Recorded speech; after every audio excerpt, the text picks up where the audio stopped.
آج تک نیوز کے معزز ناظرین السلام علیکم۔ معزز ناظرین کرام، اس سے پہلے آپ اس کہانی کے 236 اقساط سن چکے ہیں۔ اب قسط 237 ملاحظہ فرمائیں۔ میں نے جو کچھ کہا اس میں دراصل میرا بھی قصور نہیں۔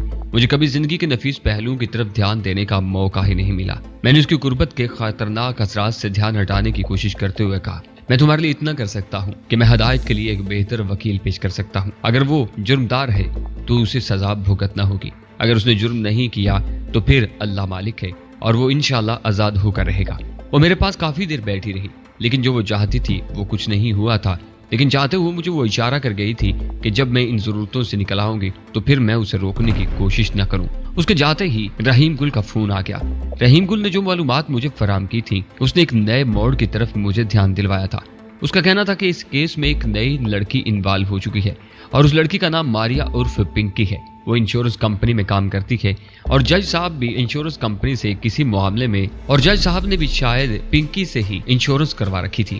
میرے لیے اتنا ہی کافی تھا کیونکہ پنکی کوئی پہنچی ہوئی چیز محسوس ہوتی تھی۔ رحیم گل کا فون بند ہونے کے کچھ دیر بعد میں گاڑی میں ڈیفنس کی طرف جا رہا تھا، لیکن رحیم گل کی جلی کٹی پیشگوئی کے مطابق ہوائی جہاز کی رفتار سے اڑا نہیں جا رہا تھا، بلکہ نہایت سست رفتاری سے جا رہا تھا، کیونکہ اس وقت میں واقعات پر ازسر نو غور کر رہا تھا۔ رحیم گل نے ماریا اور پنکی کا مجھے مکمل ایڈریس، فون نمبر، سب کچھ بتا دیا تھا۔ میں محسوس کر رہا تھا کہ ہدایت وارثی کی گرفتاری پر مجھے اس طرح خوشی یا طمانینت حاصل نہیں ہوئی تھی جس طرح ایک مجرم کی گرفتاری پر ہونی تھی۔ لاشعور کے کسی گوشے میں کوئی خلش موجود تھی، جیسے کوئی کہیں کمی، کوئی کسر رہ گئی تھی۔ کام مکمل نہیں ہوا تھا یا شاید صحیح طریقے سے نہیں ہوا تھا۔ ابھی کوئی گمشدہ کڑی تلاش کرنے کی ضرورت باقی تھی۔ مطلوبہ بلڈنگ تلاش کرنا خاصا آسان ثابت ہوا۔ وہ ڈیفنس کے کمرشل علاقے کے قریب ہی واقع صاف ستھری تقریباً نئی 10 مرلہ عمارت تھی۔ اس علاقے اور اس عمارت کو دیکھ کر اندازہ کرنا مشکل نہیں تھا کہ اس میں اپارٹمنٹ کی قیمت چہ کرایہ افورڈ کرنا ہر ایرے گیرے کے بس کی بات نہیں تھی۔ ماریا اور پنکی اگر اس عمارت میں رہ رہی تھی تو اس کے مالی حالات یقیناً خراب نہیں کہے جا سکتے تھے۔ میں نے گاڑی ایک مناسب جگہ پر کھڑی کی اور پتلون کی جیبوں میں ہاتھ ڈالے ٹہلنے کے انداز میں عمارت میں جا پہنچا۔ گیٹ پر چوکیدار موجود تھا، لیکن اس نے سرسری سی نظر میری طرف دیکھنے پر اکتفا کیا۔ معزز آدمی نظر آنے کا یہ بڑا فائدہ تھا کہ چوکیدار وغیرہ روکنے یا زیادہ پوچھ گچھ کرنے کی کوشش نہیں کرتے تھے۔ اپارٹمنٹ کا نمبر 808 تھا، جس سے مجھے اندازہ تھا کہ اسے 8ویں فلور پر ہونا چاہیے تھا، لیکن جب میں لفٹ کے ذریعے 8ویں فلور پر پہنچا تو 808 نمبر مجھے کہیں دکھائی نہ دیا۔ اسی دوران ایک اپارٹمنٹ سے ایک جوڑا نکلتا دکھائی دیا۔ مرد اور عورت دونوں نوجوان، خوبصورت اور خوش لباس تھے۔ میں نے زیادہ باریک بینی سے تلاش کرنے کے بجائے آسان راستہ اختیار کرنے کی کوشش کی۔ انگریزی میں مرد کو مخاطب کیا، معاف کیجیے گا، کیا بتا سکیں گے کہ اپارٹمنٹ نمبر 808 کس طرف پڑے گا؟ دونوں میاں بیوی خاصی سنجیدہ طبیعت کا مالک معلوم ہوتے تھے۔ اس سوال پر دونوں ہی نے عجیب سی نظروں سے میری طرف دیکھا، بلکہ یوں کہیے کہ میرا سرتاپا جائزہ لیا۔ دونوں رک گئے تھے اور یوں خاموش تھے گویا فیصلہ نہ کر پا رہے ہوں کہ مجھے کیا جواب دے۔ پنکی کہاں جانا ہے؟ آخر مرد نے سوال کیا اور میں سوچے بغیر نہ رہ سکا کہ مصوفہ اپنے پاس پڑوس میں خاصی مشہور معلوم ہوتی تھی، ورنہ اس قسم کے علاقوں میں لوگ خواہ فلیٹوں میں رہتے تھے تب بھی اپنے اڑوس پڑوس کے لوگوں کے بارے میں بے خبر ہوتے تھے۔ جی ہاں، میں نے سادگی سے جواب دیا۔ وہ ذرا اٹکتے ہوئے لیکن انگریزی میں ہی بولا، وہ جو سامنے دیوار نظر آ رہی ہے اس کے پاس سے بائیں ہاتھ پر مڑ جائیے، اس کے سامنے پنکی کے اپارٹمنٹ کا دروازہ نظر آ جائے گا۔ یہاں راہداری سے اس کا دروازہ نظر نہیں آتا اور یہ شاید پنکی کے حق میں بہتر ہے، شاید اس نے دیکھ بھال کر ہی ایسا فلائٹ یا اپارٹمنٹ لیا ہے۔ میں نے یوں تیزی سے پلکیں جب کہیں گویا میری کچھ سمجھ میں نہیں آیا ہو۔ وہ اپنی بیوی کا ہاتھ پکڑ کر تیزی سے لفٹ کی طرف بڑھ گیا۔ اس کی پیشانی پر ناگواری کی شکنیں تھیں۔ لفٹ کا دروازہ بند ہو چکا تو میں نے طویل سانس لی اور اس کی بتائی ہوئی سمت میں بڑھ چکا۔ در حقیقت میں دیکھ نہیں سکا تھا کہ اس طرف کی دیوار پر راہداری کا اختتام نہیں ہو رہا تھا، بلکہ ایک تنگ سا راستہ بائیں طرف کو بھی جا رہا تھا۔ کم سے کم جگہ میں زیادہ سے زیادہ اپارٹمنٹ بنانے کے چکر میں بڑے عجیب انداز میں عمارتوں کی ڈیزائننگ ہو جاتی ہے۔ اس راستے کے اختتام پر واقعی ایک اپارٹمنٹ کا دروازہ نظر آ رہا تھا جس پر 808 نمبر بھی موجود تھا۔ دروازے پر کارڈ بورڈ پر واٹر کلر سے تیار کی گئی ایک تجریدی پینٹنگ بھی چسپاں تھی، جسے دیکھ کر پکاسو کی روح تڑپتی ہوگی۔ اس میں ایک جانور نظر آ رہا تھا جو خچر بھی ہو سکتا تھا اور گدھا یا گھوڑا بھی، حتیٰ کہ اس پر ہاتھی ہونے کا شبہ بھی کیا جا سکتا تھا۔ اس کی کمر پر گول سی کوئی چیز رکھی تھی، وہ تربوز بھی ہو سکتا تھا اور شلجم بھی، لیکن زیادہ امکان یہ تھا کہ مصورہ نے وہ دنیا یا کرۂ ارض کا سیمپل بنایا تھا، یعنی اس خچر یا ہاتھی گھوڑے نے دنیا کا بوجھ اٹھایا ہوا تھا، لیکن یہ عجیب دنیا تھی جس کی ایک باریک سی دم بھی نکلی ہوئی تھی۔ مجھے اس لیے فوری طور پر معلوم ہو گیا تھا یہ کسی مصورہ کے فن کا نمونہ تھا کہ اس کے ایک کونے پر خاصے جلی حروف پہ ماریا لکھا ہوا تھا۔ मुसव्वरों का ये तबका भी मुझे अजीब ही लगता था जो अपनी फनकाराना सलाहियतों को दरवाजे पर टांग देता था। अभी मैंने कॉल बेल के बटन की तरफ हाथ बढ़ाया ही था कि दरवाजा खुद ब खुद खुल गया। पक्के रंग की एक लहीम शहीम औरत मेरे सामने खड़ी थी, जिसके चेहरे पर शिकने नुमाया थी। उसके जरा ऊपर को उठे हुए दांत होंठों से झांक रहे थे, बल्कि यूं कहिए कि होंठों से बाहर फुदकते हुए दिखाई दे रहे थे, क्योंकि वो उस तेजी से पान चबा रही थी जैसे पान से कोई पुराना खानदानी इंतकाम ले रही हो। पहले तो मुझे हैरत हुई कि उस अपार्टमेंट में क्या कोई रिमोट कंट्रोल किस्म का निजाम काम कर रहा था कि उधर बेल की तरफ हाथ बढ़ाया और उधर दरवाजा खुल गया। लेकिन दूसरे इलम में मुझे अंदाजा हुआ कि उस वक्त वो औरत बाहर आ रही थी जब मैंने कॉल बेल बजाना चाही थी। दूसरे इलम में मैंने सोचा कि वो मारिया थी, या तो मुझे उल्टे कदमों वापस जाने के बारे में गौर करना चाहिए था। लेकिन फौरन ही मैंने अपने आप को समझाया पर खुदार अफसल फर्ज को हुस्न परस्ती पर गालिब रहना चाहिए। हालांकि मैं जिस सिलसिले में वहां आया था वो मेरा फर्ज नहीं था, लेकिन मैं खुद को साबित कदम रखने के लिए किसी भारी भरकम फलसफे का सहारा लेना चाहता था। उस लम्हे मुझे ये अंदाजा हुआ कि वो बहरहाल मारिया नहीं हो सकती थी। मैंने उसकी शख्सियत और हुलिये पर अज़सर नो गौर किया था। वो बेशक खासे साफ सुथरे हुलिये में थी, लेकिन बहरहाल मुलाजमा किस्म की शख्सियत थी। दरवाजा खोलते ही मुझे सामने पाकर वो यकदम गड़बड़ा सी गई थी। पहले तो शायद उसने पीछे हटकर दरवाजा बंद करने का इरादा किया था, लेकिन फिर संभल कर बोली, किससे मिलना है आपको? लहजा करख्त और उखड़ा उखड़ा सा था। उर्दू यकीनन उसकी जुबान नहीं थी, लेकिन रवानी से बोल रही थी, पिंकी से। मैंने जरा बारोब लहजे में कहा। वो हिचकिचाहट अमेज अंदाज में बोली, मैं तो इस वक्त काम खत्म करके जा रही थी, लेकिन आप ठहरे, मैं बीबी जी को बताती हूँ। वैसे बीबी इस वक्त शायद किसी से भी मिलना पसंद नहीं करेंगी, फिर भी मैं बोल देती हूँ। वो शायद दरवाजा बंद करके अंदर इतला देने के लिए जाना चाहती थी, लेकिन मैंने उसे उसका मौका नहीं दिया। मैं आगे बढ़कर दरवाजे में हायल हो चुका था। वो अब शायद अंदर जाने के सिलसिले में उलझन में पड़ चुकी थी। मैंने जल्दी से कहा, तुम्हें अंदर जाकर इतला वगैरह देने की जरूरत नहीं। तुम अगर काम खत्म करके जा रही हो तो जाओ, मैं खुद ही मिल लूंगा। तुम मुलाजमा हो ना? हाँ जी, मैं उसके घर की मासी हूँ। 2 घंटे के लिए आती हूँ, फिर भी मैं बीबी जी को खबर कर देती हूँ। आपका नाम क्या है? वो बदस्तूर मेरा रास्ता रोके खड़ी थी। नाम को छोड़ो, मेरा ताल्लुक CID से है। मैं नीची आवाज में कहा, CID? उसकी आंखें फैल गई। ठीक है साहब, आप खुद ही बीबी जी से मिल लें, मेरा तो जाने का टाइम हो रहा है। मेरा इस घर से कोई ताल्लुक नहीं है साहब, मैं तो इधर सिर्फ पार्ट टाइम जॉब करती हूँ। मासी हूँ 9 से 11 बजे तक। आज तो मुझको 12 बज गए, देर हो गई, मैं तो चलती हूँ। उसने मुझसे कतरा कर बाहर जाने की कोशिश की। मैंने उसके लिए रास्ता छोड़ दिया। वो जल्दी से बाहर की तरफ तकरीबन छलांग लगाते हुए बोली, बहुत बहुत मेहरबानी साहब, अल्लाह आपका भला करे। वो तेजी से तंग रास्ते के मोड़ पर गायब हो गई। मैंने दरवाजा नहायत आहिस्तगी से बंद करके खटका दबाकर मकफिल कर दिया। फिर मैं दोनों हाथ जेबों में डाले यूं टहलता हुआ आगे बढ़ा, गोया वो मेरे किसी यारे गार का घर था। वो एक कुशादा अपार्टमेंट था। शायद तभी दरवाजे पर होने वाले मुकालमे की आवाज अंदर तक नहीं पहुंची थी, या फिर शायद उस घर के मकीन तजस्सुस में मुब्तला होने के कतन आती नहीं थी। उन्होंने दरवाजे की तरफ आने या आवाज देकर मुझे पूछने की कोशिश नहीं की थी। अंदर बदस्तूर सन्नाटा था। मैं यूं ही राहदारी से गुजर कर लाउंज में पहुंचा। मुझे कुछ ऐसा झटका लगा जैसे किसी ने मेरे पेट में खोंसा रसीद कर दिया हो, मगर नहीं, शायद ये मिसाल मैंने गलत दी, क्योंकि उस झटके से मुझे तकलीफ नहीं हुई थी। उस किस्म के झटके खाने की तो लोग आरजू करते हैं। लाउंज के सिरे पर बड़े से एक कमरे का दरवाजा चौपट खुला था। वो कमरा किसी आर्टिस्ट का स्टूडियो मालूम होता था और आर्टिस्ट सामने ही बैठी थी, और जिस हालत में वो बैठी थी उसकी वजह से मेरे पेट में खोंसा पड़ा था। मैंने तो सुना था कि बाज़ आर्टिस्ट एक खास तर्ज की तस्वीर बनाने के लिए जीती जागती मॉडल को इस हालत में सामने बिठाते थे, लेकिन ये नहीं सुना था और ना ही कभी देखने की तवक्को की थी कि खुद आर्टिस्ट साहिबा इस हालत में पेंटिंग फरमाती होंगी। मैं शायद उसे मॉडल ही समझता, लेकिन मसला ये था कि उसके एक हाथ में रंगों की प्लेट और दूसरे में ब्रश मौजूद था। उसी के सामने एजल पर कैनवस सजा हुआ था। वो एक चौकोर स्टूल पर मोटा सा रंगीन कशन रखे बैठी थी। उसे आर्टिस्ट समझने के सिवा कोई चारा नहीं था। वो अपने काम में कुछ इस तरह मुनहमक थी कि मेरी आहट शायद उसने सुनी ही नहीं, और अगर सुनी तो पलट कर देखने की ज़हमत नहीं की। मैं दरवाजे के करीब पहुंचा तो मुझे मुसव्वरा का मॉडल भी नजर आ गया। वो एक वजीहा और बॉडी बिल्डर नौजवान था। उसका जिस्म तांबे की तरह चमक रहा था और वो एक दीवार के करीब स्टूल पर बॉडी बिल्डरों वाला एक मखसूस पोज बनाए बैठा था, जिसमें उसके जिस्म की खूबसूरतियां खूब नुमाया नजर आ रही थी।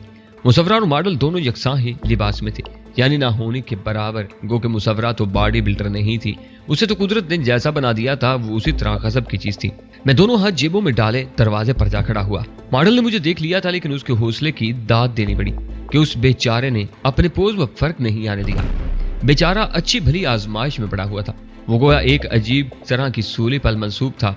एक तो बॉडी बिल्डरों की पोजिंग वैसे ही आसान नहीं, चंद सेकंड के लिए जो पोज बनाते हैं उसमें सख्त किस्म की मुशक्कत करना पड़ती है। मॉडल के पोज में तो फर्क नहीं आया, लेकिन उसकी आंखें चीनी से अंदाज में हरकत करने लगी। तब शायद मुसव्वरा को एहसास हुआ कि दरवाजे पर कोई मौजूद था। हालांकि उसकी भी दरवाजे की तरफ पुश नहीं थी। वो जरा तिरछी बैठी थी, चाहती तो गर्दन मोड़कर भी दरवाजे की तरफ देख सकती थी, लेकिन शायद बेचारी को पेंटिंग से सच्ची मोहब्बत थी। फन की गहराइयों में डूब जाना और गर्दो पेश का कोई होश न रहना, यही हालत थी उसकी। वो किसी हद तक फन की गहराइयों में उतरी हुई थी। मुसव्वरा ने जरा गर्दन घुमाकर मेरी तरफ देखा और उठ बैठी। वो एक खूबसूरत लड़की थी, 3-4 साल पहले भी ज्यादा खूबसूरत रही होगी। उसकी नजर मुझ पर पड़ी तो उसकी आंखें कुछ फैल गईं। मिस्टर कौन हो तुम और अंदर किस तरह आ गए? उसने अंग्रेजी में सवाल किया। बस यूं ही टहलता हुआ आ गया, मैंने अंग्रेजी में ही जवाब दिया। पिंकी, अगर तुम कहो तो मैं इस गधे को उठाकर बाहर फेंक दूं। अचानक एक मिनमिनाती सी आवाज सुनाई थी। मुझे यकीन न आया कि ऐसी मिनमिनाती हुई सी आवाज उस नौजवान बॉडी बिल्डर के शानदार वजूद से बरामद हुई थी। मुझे लफ्ज गधे पर गुस्सा तो बहुत आया, जी चाहा कि आगे बढ़कर उसमें और उसकी पोर्ट्रेट में कुछ मुशाहबत पैदा कर दूं, लेकिन एक तो मैं उस मुलाकात का आगाज ही दंगे फसाद से नहीं करना चाहता था। दूसरा मसला यह भी था कि रास्ते में वो मुसव्वरा, मुसर्रत और उसका साजो सामान हायल था। मुझे दिल ही दिल में एक बार फिर उस अजीम मुसव्वरा के, उस अजीम मॉडल के सब्र इस्तिकामत की दाद देना पड़ी कि उसने बात करते हुए भी अपने पोज में फर्क नहीं आने दिया था। उसके बावजूद पिंकी ने उसे डांटा, तुम आराम से बैठे रहो और अपने तासरात खराब मत करो। मुझे तुम्हारे जो तासरात दरकार हैं वो आज बड़ी मुश्किल से तुम्हारे चेहरे पर बेदार हुए हैं। मैंने एक बार फिर उसकी पोर्ट्रेट पर निगाह डाली ताकि उन तासरात का नजारा कर सकूं जिन्हें वो अजीम मुसव्वरा कैनवस पर मुंतकिल कर रही थी, मगर वहां तासरात तो दरकिनार चेहरे का ही सही पता नहीं चल रहा था कि कहाँ था। मेरी नजर पिंकी पर जमी हुई थी। अगर उस आलम में भी किसी की नजर उस पर न जमती तो ये बड़ी नाकदरी वाली बात होती। मुझे एहसास था कि उसका बॉडी बिल्डर मॉडल बड़े गुस्से से मेरी तरफ देख रहा था। मेरी वजह से उस बेचारे के लिए सही तौर पर अपने पोज में बैठे रहना मुश्किल हो गया था। वो एक बार फिर मनमनाया, पिंकी तुम इस आदमी से पूछो तो सही, ये यहाँ क्यों आया है? वो भी अंग्रेजी में ही बात कर रहा था। वो दोनों इस तबके के अफराद मालूम होते थे जो गधा गाड़ी वाले से भी अंग्रेजी में बात करने की कोशिश करते हैं, ख्वाह उस बेचारे की कुछ समझ में आए या नहीं। अपने मॉडल की फरमाइश पर मुसव्वरा ने मेरी तरफ देखे बगैर दरियाफ्त किया, हाँ तुम यहाँ किस लिए आए हो? मेरा नाम अफसल चौधरी है। वो मेरी बात काटते हुए बोली, मैंने तुम्हारा नाम नहीं काम पूछा है, मेरा मतलब है यहाँ किस काम से आए हो? नाम इतने शौक से क्यों बता रहे हो? ये तो कोई ऐसा नाम नहीं है जिसे सुनकर मैं खुशी या हैरत से उछल पड़ूं या मेरे जिस्म में सनसनी की लहर तोड़ जाए। तुम जैसे लोगों को जिस्म में सनसनी तोड़ना एक ऐसा वाकया होता है जो बड़ी मुश्किल से रुनमा होता है। मुझ गरीब के नाम में इतनी ताकत कहाँ कि महज इसे सुनकर तुम्हारे जिस्म में सनसनी की लहर तोड़ सके। सनसनी की तलाश में तो तुम लोग न जाने क्या क्या जतन करते हो। मैंने ठंडी सांस लेकर कहा। वो एक बार फिर मेरी बात काटते हुए बोली, तुम क्या यहाँ कोई वाज वगैरह करने आए हो? होलिये से तो कोई रिफार्मर या मौलवी मालूम नहीं होते। मैंने कहा ना कि मैं अफसल चौधरी हूँ। बाय द वे तुम किस गांव के चौधरी हो? तुम्हारे ऊंचे शमले वाली पगड़ी, तुम्हारी कलफ लगी धोती और तुम्हारा जरी वाला खुस्सा कहाँ है? तुम तो बड़े महंगे किस्म के सूट बूट में दिखाई दे रहे हो। तुम किस किस्म के चौधरी हो? उसने बदस्तूर ब्रुश चलाते हुए पुरस्कून लहजे में पूछा। वो गाँव उजड़ चुका है जिसका मैं चौधरी था। मैं शहर आकर मॉडर्न हो गया हूँ, सूट बूट पहनने लगा हूँ। अगर तुम्हें कोई एतराज ना हो तो माफी चाहता हूँ, कुछ दिन बाद वापस गाँव चला जाऊंगा। मैंने मुलायमत से जवाब दिया। टिमी एक बार फिर मिनमिनाया, पिंकी खुदा के लिए इस आदमी से संजीदगी से मालूमात हासिल करने की कोशिश करो कि ये क्या चाहता है। पिंकी ने उसे बुरी तरह डांटते हुए कहा, खुदा के लिए तुम मुझे ये बताना बंद करो कि मुझे क्या करना चाहिए और क्या नहीं। मुझे जो कुछ भी पूछना होगा मैं खुद ही पूछ लूंगी। तुम अपना ये नन्ना सा मुंह बंद रखो और इस तरह भूखी नजरों से सिर्फ मेरी तरफ देखो जिस तरह कुछ देर पहले देख रहे थे। मैं तुम्हें बता चुकी हूँ कि मेरी इस पेंटिंग का थीम ताकत और हवस है। मैं ताकत और हवस की अक्कासी करना चाहती हूँ। तुम्हारे चेहरे पर ताकत तो नजर आ रही है, हवस का कहीं पता ही नहीं चल रहा। वो पहले ही बहुत कम थी। उस अजनबी चौधरी को देखकर तो बिल्कुल ही गायब हो गई है। अब सिर्फ गुस्सा ही गुस्सा नजर आ रहा है। गुस्सा मुझे नहीं चाहिए, मुझे गुस्सा पेंट नहीं करना है। नौजवान ने मेरी तरफ से नजर हटा ली और अपने चेहरे पर हवस नाकी पैदा करने की कोशिश करने लगा। उस कोशिश में उसका चेहरा कुछ ऐसा दिखाई देने लगा जैसे वो पेट के दर्द में मुब्तला हो। पिंकी दोबारा इन्हमाक से अपने काम में मसरूफ हो गई। उसने गोया भुला दिया था कि मैं वहां मौजूद था, या फिर शायद उसके लिए ये कतन कोई अहम बात नहीं रही थी। मैं चलने में उसे उल्टे सीधे बुरुच मारते देखता रहा। फिर मैंने एकदम बदले बदले और सख्त लहजे में कहा, मिस मारिया और पिंकी, पेंटिंग की ये बेरोड़ी बंद करो और चंद मिनट के लिए मेरी तरफ गौर और तवज्जो से मेरी बात सुनो और देखो। मुझे तुमसे संजीदा गुफ्तगू करनी है। उसने गोया झुंझलाकर रंगों की प्लेट एक तरफ और ब्रुश दूसरी तरफ फेंक दिया और तिनक कर बोली, इस शहर में इंसान कहीं भी बैठकर तख्लीकी काम नहीं कर सकता। लगता है सुकून की तलाश में अब मुझे कब्रिस्तान ही जाना पड़ेगा। वो मेरे सामने तन कर खड़ी हो गई। वो कद में मुझसे बहुत छोटी थी, सर उठाकर मेरी तरफ देख रही थी। उसके बावजूद गोया मैं उसे बहुत छोटा दिखाई दे रहा था। मैंने ठहरे ठहरे लहजे में कहा, अगर कब्रिस्तान जाने का प्रोग्राम बन भी जाए तो इस हालत में मत जाना, मुर्दे कब्रों से उठ बैठेंगे और सख्त बुरा मनाएंगे। वो इस बात को हरगिज पसंद नहीं करते कि कोई उनके जज्बात से खेलने की कोशिश करे। सुकून मुयस्सर आने के बजाय वहां तुम्हारा रहा सा सुकून भी बर्बाद होने का अंदेशा है। मुर्दे तुम्हारा जीना दो बर कर देंगे। वो गोया अब तक अपनी हालत से कतई बेखबर थी। अब उसे अंदाजा हुआ कि मेरी नजर कहां से कहां तक भटक रही थी।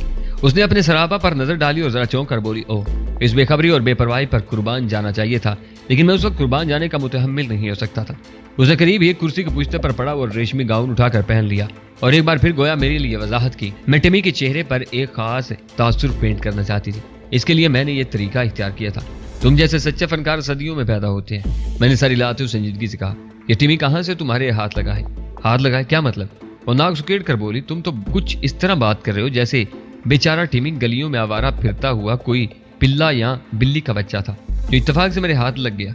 ये एक मुअज़्ज़ज़ और दौलतमंद घराने का लड़का है। इसके वालिद यूरोप में सफीर रह चुके हैं। आजकल उनका बहुत बड़ा बिजनेस है। क्या वो किसी उम्र रसीदा मुसव्वर खातून के लिए मॉडलिंग करते हैं? मैंने मुलायमन से पूछा। ओह प्लीज तंज मत करो, टिमी बुरा मना जाएगा, उसका गुस्सा बहुत खराब है। वो गोया हंसते हंसते रह गई। फिर उसने गर्दन घुमाकर टिमी की तरफ देखा। वो अभी तक पोज बनाए अकड़ा बैठा था। ओह टिमी प्लीज, अब तुम स्टूल से उतराओ, फिलहाल काम रुक गया है। पिंकी ने उसे मुतल्ला किया। गोया वो बेचारा खुद देखने से कासिर था। वो नहायत सादत मंदी से स्टूल से उतर आया।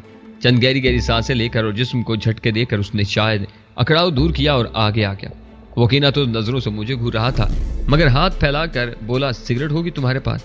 पिंकी अभी बता रही थी कि तुम्हारे बाप का बहुत बड़ा बिजनेस है, लेकिन सिगरेट मांग कर पीते हो। क्या ये भी तुम्हारे खानदानी बिजनेस का एक हिस्सा है? मैंने उसकी आंखों में आंखें डालकर पूछा। उसका तमतमाया हुआ सा चेहरा कुछ और सुर्ख हो गया। बाजू की मछलियां फिड़फड़ाने लगी। मेरा सिगरेट का पैकेट नीचे मेरी पिजेरों में रह गया है। बदतमीज आदमी, मरे क्यों जा रहे हो? एक सिगरेट नहीं दे सकते तो सीधी तरह इनकार कर दो। मसला यह है कि मुझे सीधी तरह इनकार करना नहीं आता, क्योंकि मैं सिगरेट पीता नहीं हूँ। मैंने अब जरा नरम लहजे में कहा, और तुम जैसा बॉडी बिल्डर मैंने पहली बार देखा है जो सिगरेट पीता है। पिंकी ने उसकी तरफ देखकर गोया उसे तसल्ली दी। सिगरेट मेरे पास अंदर पड़ी, मैं अभी तुम्हें ला देती हूँ, लेकिन पहले हमें इस अजीब व गरीब अजनबी से बात करनी चाहिए। आखिर ये चाहता क्या है? फिर वो मेरी तरफ मुतवज्जा होती हुई बोली, देखो मिस्टर, तुम जो कोई भी हो, लेकिन तुम्हें मेरे बॉयफ्रेंड की तौहीन करने का कोई हक हासिल नहीं। एक तो तुम पहले ही न जाने किस तरह मुंह उठाए मेरे घर में घुस आए हो। जमाना वाकई कुछ ज्यादा ही तेजी से तरक्की कर रहा था। कुछ अर्सा पहले तक इस तबके की लड़कियां भी बॉयफ्रेंड की इस्तेलाह इस्तेमाल नहीं करती थी। कम अज कम अजनबियों के सामने तो इस किस्म के लड़कों को कजन वगैरह के मशहूर जमाना रिश्ते से ही मुतारफ करवाती थी। लेकिन पिंकी ने बड़े इत्मीनान से उसे अपना बॉयफ्रेंड करार दे दिया था। ये तुम्हारा बॉयफ्रेंड है? मैंने तस्दीक चाही। हाँ, तुम्हें कोई एतराज है? पिंकी सरकश लहजे में बोली। एतराजात तो तुमने अपने वालिदैन के भी नहीं सुने होंगे। मेरे एतराज करने से क्या फर्क पड़ता है? मैंने सर को जुम्बश देते हुए कहा और असर नो गहरी नजरों से उस नौजवान का जायजा लिया। पिंकी के इशारे पर किसी को जो कत्ल करने का पूरी तरह अहल मालूम होता था, कोई बई नहीं था कि उसके पास इशारिया 3-2 का पिस्तौल भी मौजूद रहा हो। रहीम गुल ने मुझे बताया था कि जज साहब को इशारिया 3-2 के पिस्तौल से गोली मारी गई थी। पिंकी बोली, एक आर्टिस्ट को प्राइवेसी की जरूरत होती है। बेशक, मैंने उसकी बात काटते हुए कहा, खसूसन तुम जैसे आर्टिस्ट को तो बहुत ही प्राइवेसी मुयस्सर होनी चाहिए। वो मेरी बात पर ध्यान दिए बगैर तेजी से बोली, तुम मेरी प्राइवेसी में मुखल हुए हो, जबरदस्ती मेरे घर में दाखिल हुए, मैं तुम्हें पुलिस के हवाले कर दूंगी। हजारों ख्वाहिशें ऐसी कि हर ख्वाहिश पर तुम निकले। मैंने अंग्रेजी की बजाय पहली बार उर्दू का मिसरा टांका। व्हाट? उसने आंखें निकाली। इसे छोड़ो, ये तुम्हारी समझ में आने वाली बात नहीं। मैंने कहा, पहले तुम मुझे एक बात समझाओ जो मेरी समझ में नहीं आ रही। मुझे तुम्हारी सूरत कुछ शनासास की लग रही है। क्या हम पहले कभी मिल चुके हैं? अगर हम पहले मिले होते तो तुम इतनी आसानी से मुझे नहीं भूल सकते थे। वो आंखें सुकेड़ते हुए बोली, और तुम भी इस काबिल जरूर लगते हो कि तुम्हें याद रखा जाता। मेरा ख्याल है तुम्हें मेरी सूरत इसलिए जानी पहचानी लग रही है कि मैं मॉडलिंग करती हूँ और प्रेस में कई इश्तिहारों में आ चुकी हूँ। ओह हाँ, बिल्कुल यही बात है। मैंने चुटकी बजाते हुए उसकी तायद की। आजकल मैं जरा ओवरवेट हो रही हूँ, इसलिए मैंने मॉडलिंग छोड़ दी है। अब मैं खूब जबरदस्त डाइटिंग शुरू करूंगी। दोबारा स्लिम और स्मार्ट होकर ज्यादा जोरों शोर से मॉडलिंग के मैदान में आऊंगी। अब उसका लहजा थोड़ा सा दोस्ताना हो चुका था। जरूर आना, जरूर आना। मैंने सारी हिलाया। ये बताओ, तुम जज अब्दुल इस्लाम साहब को जानती हो? क्यों नहीं? वो बिला तामुल बोली, वो मेरे डैडी के दोस्त हैं, बल्कि यूं कहो कि उन्होंने मेरे दूसरे डैडी बनने की कोशिश भी की थी। मेरे एक ही डैडी से बड़ी मुश्किल से जान छूटी थी, इसलिए मैं कोशिश करती थी कि वो मेरे दूसरे डैडी ना बनने पाए। इसके भरे भरे होंठों पर खफीफ सी मुस्कुराहट नमूदार हुई। बहरहाल अच्छे आदमी है, बहुत दिनों से मुलाकात नहीं हुई। कहाँ है आजकल वो? क्या तुम उनका कोई पैगाम लाए हो? वो अब वहां हैं जहां से कोई पैगाम भेजना नामुमकिन होता है। क्या मतलब? उसकी पेशानी पर शिकने ऊपर आए। उन्हें कल शाम किसी ने कत्ल कर दिया है, मैंने कहा और उसके चेहरे पर नजरें जमाए रखी। Oh no! वो खड़े खड़े जरा लड़खड़ा सी गई। तिमी ने फौरन लपक कर अपने बाजुओं में उसे सहारा दिया और गुदेले कुर्सी पर बिठा दिया। उसकी रंगत कुछ मुतगय्यर सी हो गई थी। Poor old daddy. चंद लम्हे की खामोशी के बाद उत्तरहम अमेज से अंदाज में बुड़बड़ाई, क्या तुम्हें मालूम है कि पुअर ओल्ड डैडी ने एक इंश्योरेंस पॉलिसी ली हुई थी? اب اس کی رقم 10 لاکھ بنتی ہے۔ اس پالیسی میں انہوں نے تمہیں وارث مقرر کیا ہوا تھا۔ ہاں مجھے معلوم ہے، وہ پرسکون لہجے میں بولی۔ وہ بیچارے میری مدد کرنا چاہتے تھے۔ ان دنوں میرے حالات کافی خراب تھے، ماں باپ سے میری نئی علیحدگی ہوئی تھی۔ اب میں اپنے حالات بہتر کرنے کے لیے بیچارے جج صاحب کی موت کا انتظار تو نہیں کر سکتی تھی، اس لیے میں نے خود ہی ہاتھ پاؤں مار کر اپنے حالات بہتر کر لیے تھے۔ لیکن اب تم یہ خبر لائے ہو، کیا تمہارا تعلق انشورنس کمپنی سے ہے؟ میں نے نفی میں سر ہلاتے ہوئے کہا، ابھی ہمارے ہاں انشورنس کمپنیاں اتنی مستعد نہیں ہوئی کہ آدمی کے قتل کے دوسرے ہی دن وارث کے گھر پہنچائیں۔ تو پھر تم کون ہو؟ تم پولیس والے تو نہیں ہو سکتے، اور پرائیویٹ سراغ رساں ہمارے ملک میں ہوتے نہیں ہیں۔ اس نے مجھے گورا۔ درست ہے، میں نے سر ہلایا۔ میں نہ پولیس والا ہوں اور نہ ہی پرائیویٹ سراغ رساں۔ میں بتا چکا ہوں میرا نام مفصل چودھری ہے اور میں ایک نہایت ہی نامعقول آدمی ہوں، لیکن مجھے ایک معقول قسم کے سوال کا جواب چاہیے۔ کل شام 5 سے 7 بجے کے دوران تم اور تمہارا یہ ذرا نچلے درجے کا ٹارزن بوائے فرینڈ کہاں تھا؟ اس کی آنکھیں سکڑ گئیں اور ان سے غیظ و غضب کا اظہار ہونے لگا۔ ٹیمی کے نتنے بھی پھولنے پچکنے لگے۔ وہ نیچی لیکن غصیلی آواز میں بولی، اب میں سمجھی کہ تم کیا کہنے کی کوشش کر رہے ہو۔ شاید تم نے کچھ انگریزی کہانیاں پڑھ لی ہیں جنہوں نے تمہارا دماغ خراب کر دیا ہے۔ پاکستان میں انشورنس کے لیے قتل نہیں ہوتے۔ پاکستان میں کیا نہیں ہوتا مائی ڈیئر پنکی؟ میں نے طویل سانس لے کر کہا۔ جو کچھ بھی مغرب میں ہوتا ہے 20 30 50 سال بعد اور بعض اوقات اس سے پہلے مشرق میں بھی ہونے لگتا ہے، تھوڑا سا زیادہ لیکن ہوتا ضرور ہے۔ جب یہاں بوائے فرینڈ ہو سکتے ہیں تو انشورنس کے لیے قتل بھی ہو سکتے ہیں۔ مجھے ایک بار ایک انشورنس کمپنی کے بہت اعلیٰ افسر نے بتایا تھا کہ یہاں بھی انشورنس کے لیے کیا کچھ ہوتا ہے۔ اصل مسئلہ تو پیسے کا ہے نا، اور پیسے کے لیے یہاں کیا نہیں ہوتا۔ وہ مجھے گھورتی رہی۔ میں نے اپنا سوال دہرایا تو وہ آہستگی سے بولی، کل شام میں اور ٹیمی ایک آرٹ گیلری میں تصویروں کی نمائش دیکھ رہے تھے۔ اس کا کوئی ثبوت کا بچے؟ ٹیمی برہمی سے پہلے اردو میں بولا، پھر فوراً انگریزی کی طرف منتقل ہوتے ہوئے چلا، میں دیتا ہوں تمہیں ثبوت۔ تم ہوتے کون ہو ہم سے ثبوت مانگنے والے؟ بہت ہو چکی۔ وہ بازوؤں کے مسل پھلائے میری طرف بڑھا۔ پنکی نے ہاتھ کے اشارے سے اسے روکنے کی کوشش کی۔ میں نے پرسکون لہجے میں کہا، جواب حاصل کرنے کے بعد مجھے اس گھر کی تلاشی بھی لینی ہوگی۔ اب حد ہوگی ہے پنکی۔ ٹیمی غضبناک لہجے میں تھاڑا، میں اس منحوس کو اٹھا کر کھڑکی کے راستے نیچے پھینکوں۔ اس نے دوسری مرتبہ مجھے اٹھا کر پھینکنے کا ارادہ ظاہر کیا تھا۔ شاید ویٹ اٹھاتے اٹھاتے اسے ہر چیز کو اٹھانا بہت آسان لگ رہا تھا۔ میرے ہاتھ ابھی تک پتلون کی جیبوں میں تھے۔ وہ کچھ زیادہ ہی اعتماد سے خوفناک انداز میں مجھ پر چپٹا۔ وہ اندازہ نہیں کر سکا ہوگا کہ کب میرا ہاتھ جیب سے باہر نکلا۔ میرا گھونسا اس کی پیشانے پر پڑا۔ یہ وہ گھونسا تھا جس کے پیچھے شفی شاہ کے کئی ہارس پاور کا انجن کام کر رہا ہوتا تھا۔ وہ جتنی تیزی سے جھپٹا تھا اس سے کہیں زیادہ تیزی سے پیچھے گرا اور وہیں ساخت ہو گیا۔ اس کی آنکھیں کھلی رہ گئی تھیں۔ پنکی کو شاید یقین نہیں آ رہا تھا کہ اس کا ٹارزن ٹائپ ایک گھونسے میں اس طرح چت ہو گیا تھا۔ میں نے گویا اطمینان کے ساتھ دیتے ہوئے کہا، اب تلاشی شاید اطمینان سے لی جا سکے گی۔ یہ خواہ مخواہ بیچ میں چین چین کر رہا تھا۔ میرا خیال ہے میں اس کے کپڑوں سے ہی تلاشی شروع کرتا ہوں، پھر اپارٹمنٹ کو دیکھوں گا۔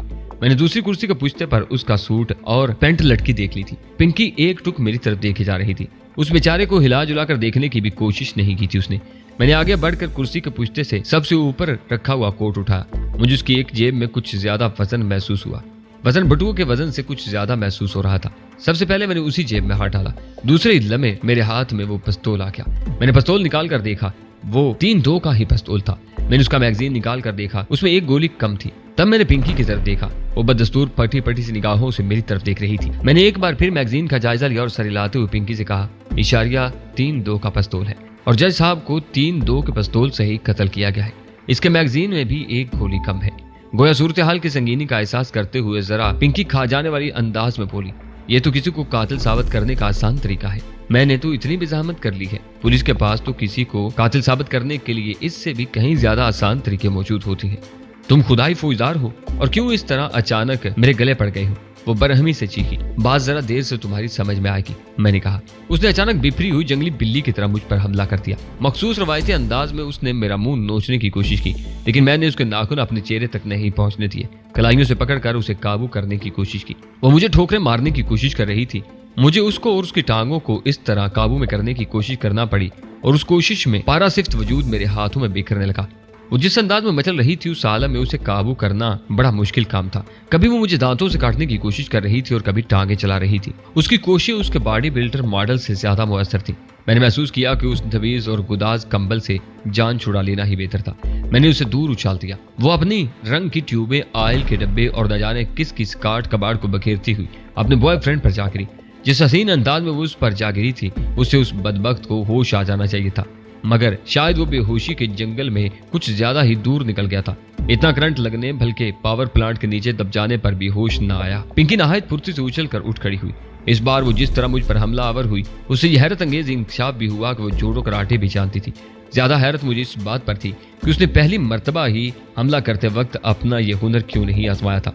उस वक्त तो क्यों खालिद जनाना अंदाज में हमला आवर हुई थी और मेरा मुंह नोचने की कोशिश करने लगी थी। उसी कोशिश में वो किसी हद तक मेरे काबू में आ गई थी। शायद जिबिल्लत उसके हुनर पर गालिब आ गई थी। औरत अमूमन गुस्से और गैज़ गज़ब के आलम में यही कहती है, मुंह नोच लूंगी। बहरहाल हैरत में मुझे अपने कंधे पर उसकी एक फ्लाइंग किक बर्दाश्त करना पड़ी।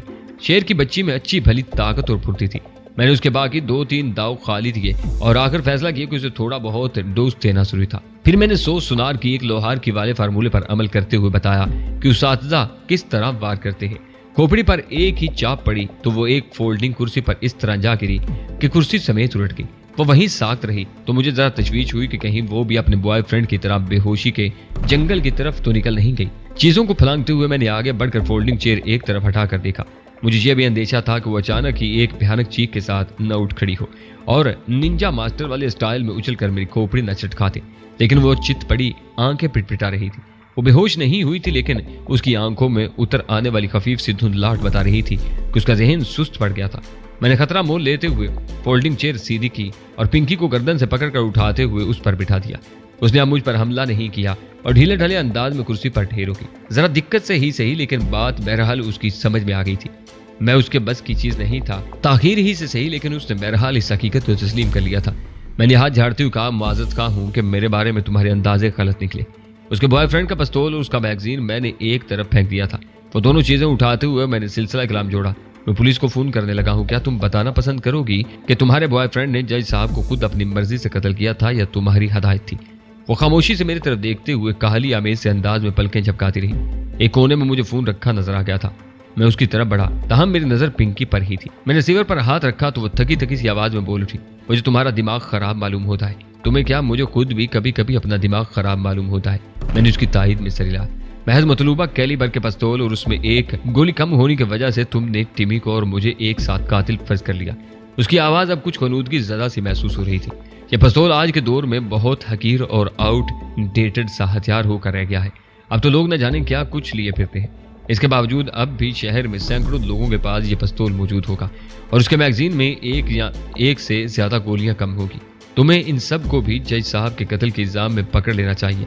वो अब भी बात अंग्रेजी ही में कर रही थी। पिस्तौल यकीनन बहुत से लोगों के पास होंगे, उनका कैलिबर भी यही होगा और वो इनसे फायर भी कर चुके होंगे, लेकिन उनके पास जज साहब को कत्ल करने का कोई जवाब नहीं होगा। मैंने मुलायमत से कहा। वो मुजमहिल मगर इस्तजाइया से अंदाज में हंसी। तुम्हारे ख्याल में इस शहर में जितने भी कत्ल हो रहे हैं वो जवाज के साथ हो रहे हैं। इसके लिए अगर कुछ जवाज घड़ भी लिए गए हैं तो वो सब झूठे और बकवास हैं। असल जवाज सिर्फ ये है कि बहुत से इंसानों में बेपनाह खबासत और खून की प्यास पैदा कर दी गई है। दुरुस्त है, मगर जज साहब का मामला इनसे मुख्तलिफ है। वो एक अलग सिलसिला है। जज साहब का कत्ल एक अलग मसला है। मैंने रिसीवर उठाया। ठहरो। वो अपनी जगह से हरकत किए बगैर बोली। मैंने रिसीवर वापस रखकर उस उम्मीद के साथ उसकी तरफ देखा कि वो हकीकत का इतराफ करने लगी थी। वो बोझल लहजे में बोली, मैं तुम्हें बताती हूँ टिमी के पिस्तौल में एक गोली कम क्यों है। कल जब मैं और टिमी तस्वीरों की नुमाइश के लिए गए थे, हमें रास्ते में एक रेस्टोरेंट में खाना वगैरह खाना पड़ा था और काफी देर हो गई थी। फिर एक जगह रास्ते में गाड़ी रोककर मेडिकल स्टोर में कोई दवाई लेने चला गया था। मैं गाड़ी में मौजूद थी। थोड़ी देर बाद मोटरसाइकिल पर 3 लड़के लदे हुए आए। उनके पास पिस्तौल थे।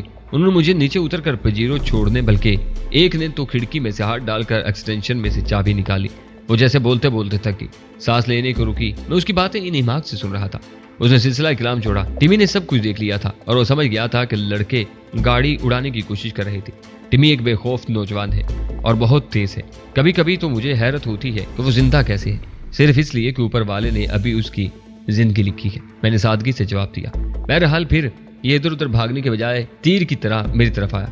उसने पिस्तौल फौरन ही निकाल लिया था और उसी दौरान उसने एक फायर कर दिया था। एक लड़के के हाथ पर गोली लगी, उसका टीटी गिर गया, मगर वो फौरन ही दूसरे लड़के ने उठा लिया।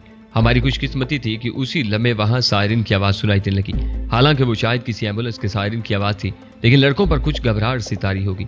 शायद उन्होंने समझा हो कि पुलिस की कोई गाड़ी उस तरफ आ रही थी।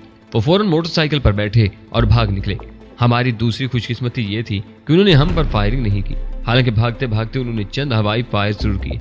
شاید اس لیے کہ کوئی ان کا راستہ روکنے کی کوشش نہ کرے۔ ان کے گنوں کا رخ ہماری طرف بھی ہو سکتا تھا، لیکن ایسا نہیں ہوا۔